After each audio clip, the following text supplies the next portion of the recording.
make us who we are. So I'll dream until I make it real. Hi everyone, good morning again. This is Mike Alts TV.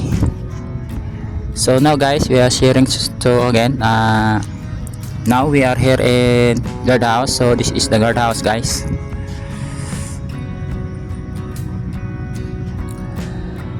We are doing now in here because we are repairing the canopy slab, guys, because the canopy slab is less of elevation height. So we are adding, we just adding now the height of this canopy slab, guys.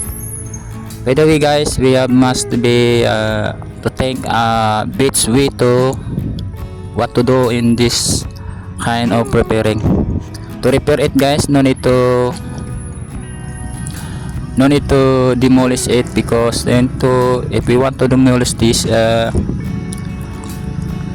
it's more time to do it, guys. So the best way to do this is to just add the height of this canopy slab.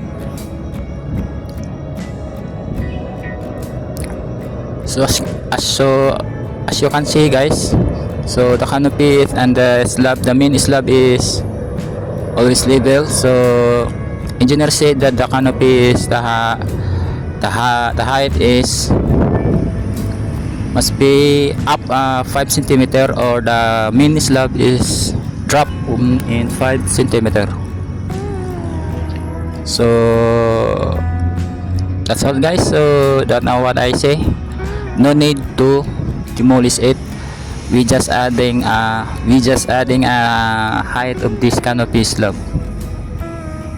So as you can see, we are screwing now, and that plywood is in a measurement of 4 centimeter, because the slab, or the covering of the slab of the plywood, we are to cover it and we put it in the top. So that's why to the finish measurement, so it become a 5 centimeters.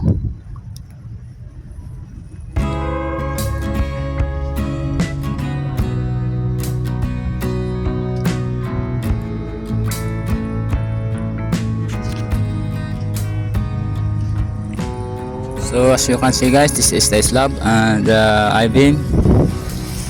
We are fixing now the structure of the slab, of canopy slab, to make it strongly to hold the flooring.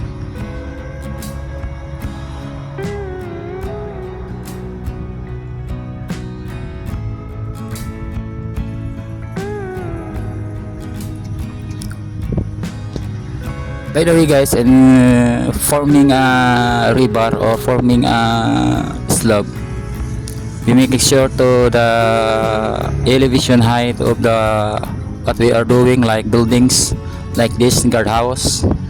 Elevation is the first we want to know the measurement of it. So as you can see, guys, we are screwing, and I screwing it the structure of the canopy slab like that. After this, guys, we are covering the covering the plywood, which is 45 centimeter wide.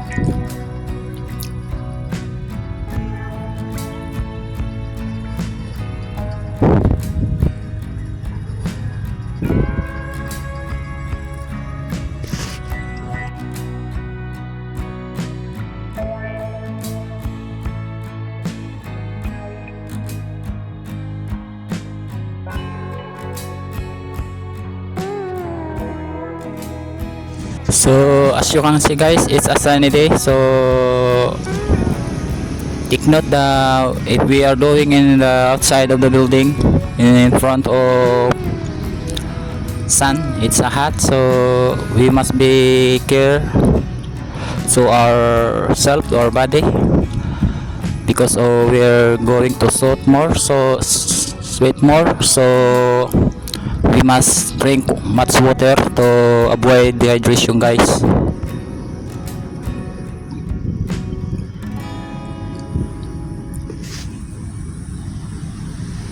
So the structure of the canopy, guys, is done. Slab always finished, so we just cover it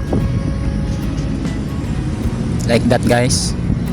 We are putting a structure or the main post of the canopy slab to hold the pouring cement strongly.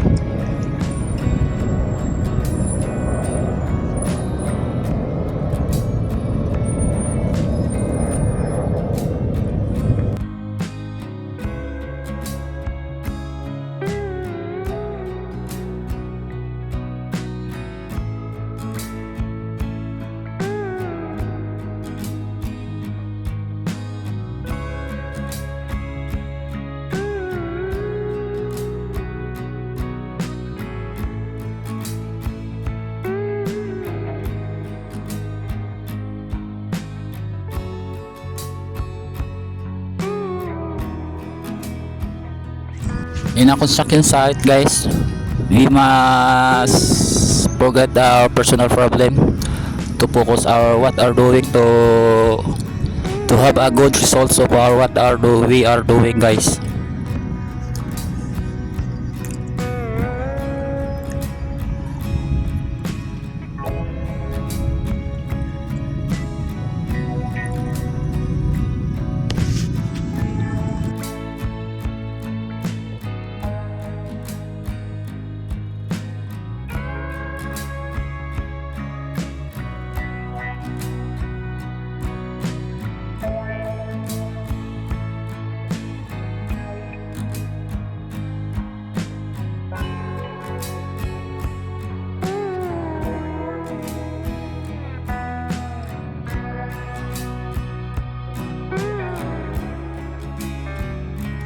So yeah, guys, by the way, guys, don't forget to subscribe and build a notification bell to notify you if I have a new upload again. And thank you so much for watching and choosing this video.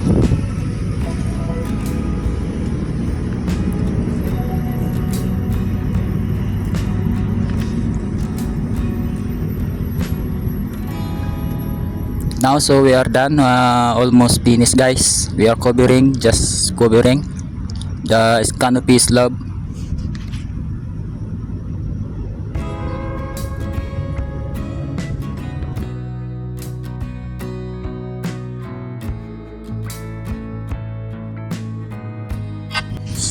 Sa nga pala, guys, ang slab na ito, guys, yung canopy, guys, ay tapos na ito, kaya lang binabaklas nila yung mga baka rebar because it need to be the height of elevation of canopy must be higher than the elevation of the main slab of the guardhouse. Kaya ito yung ginagawa namin, guys. So as nasabi ko, guys, na hindi na natin kailangan pang baklasit para hindi na tayo matagalan at kakain din ng maraming oras yon. So what I said before, dinagdagan lang namin, we just adding the height of this canopy slab, guys. So kung ano may ginagawa namin ngayon, yun dinagdagan lang namin, dinagdagan namin ng 4 cm and then ipatong natin yung covering to make it 5 cm.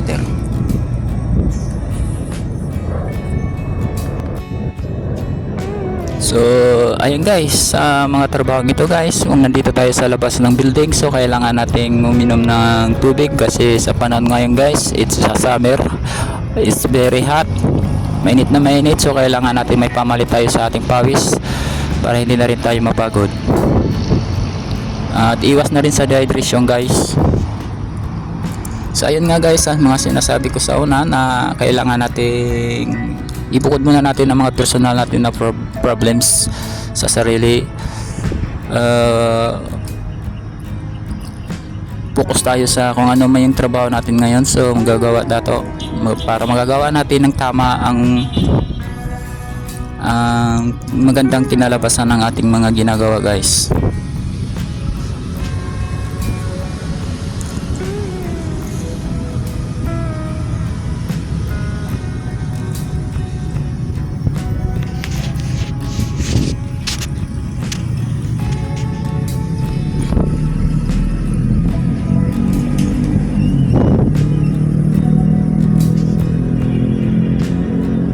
Ulitin ko uli guys, huwag niyong kalimutan mag-subscribe at pindutin ang notification bell para ma-update naman kayo sa mga bago kong upload. This is Amicals TV, kung saan nagbabahagi ng mga kaalaman about construction works,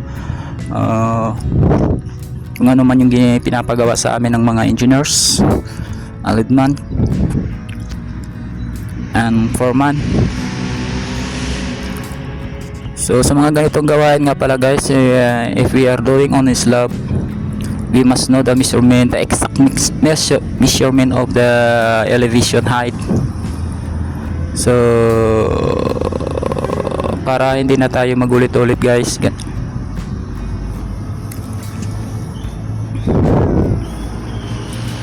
So in this case guys, sa ganitong kaso guys, kailangan natin makapag-isip ng magandang idea. So we no need to demolish it guys. So that I said before, we just adding it the height of elevation of the canopy slab.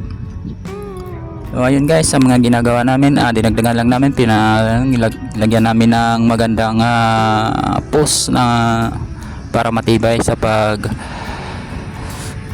pag-hold ng buhos guys, o pouring cement.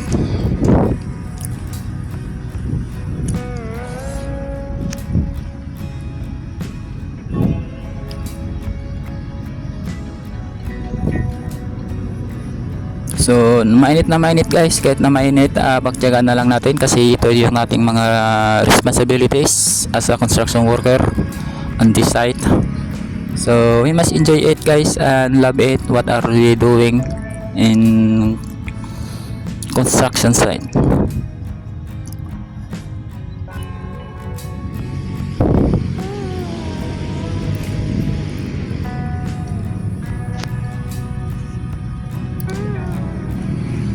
Isa nga pala guys, kaya kung nagustuhan nyo yung video na ito, so malaki ang papasalamat ko sa inyo, at sana huwag nyo kalimutan mag-subscribe, comment, share to improve our channels,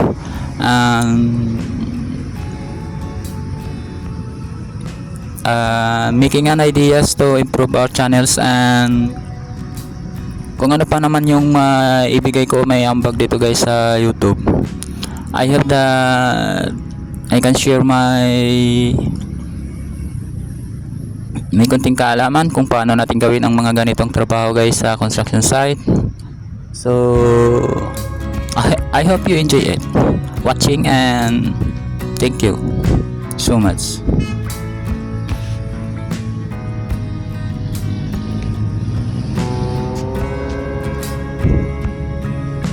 At kung baguhan ka man lang guys sa construction guys, sa mga ganitong trabaho, kailangan lang natin mag-focus, observes, and first of all, if we are a new in a construction sites or a new carpenter in a wrapping, we don't need any skill much better people. We just think it, we observe first before we do what are we doing. And syempre magtatanong tayo sa mga foreman, leadman kung ano ang gusto nilang mangyayari sa ginagawa natin guys. Kasi yun nga, sinasabi ko guys, tapos na ito, kaya binago lang, kaya yun, sayang yung pagod natin guys kung paulit-ulit na lang, di ba?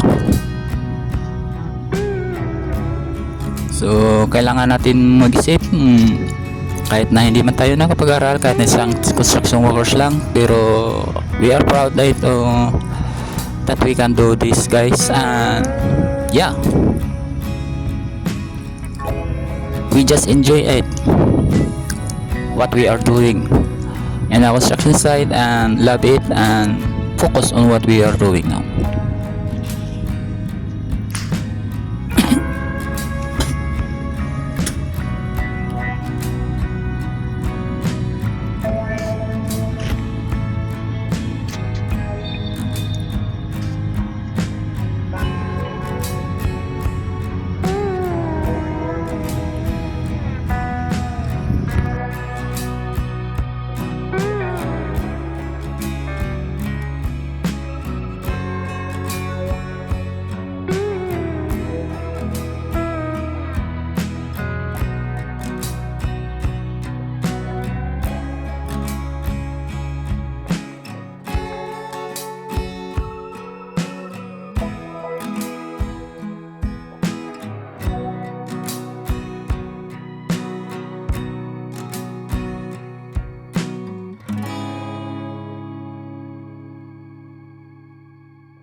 So, ayun guys. Sa mga ganitong trabaho guys, kung baguhan tayo guys, focus lang tayo kung ano may ginagawa natin. Dahil sa construction guys, di na kailangan yung magaling ka. Ang kailangan lang dito guys, sipag at tiyaga lang. Kahit na mainit, sige lang tayo. Kasi dahil yan ang trabaho natin guys sa isang construction bilang isang workers. So again guys, thank you so much for watching and choosing this video. And I hope that you enjoy it. And don't forget to subscribe guys. Thank you.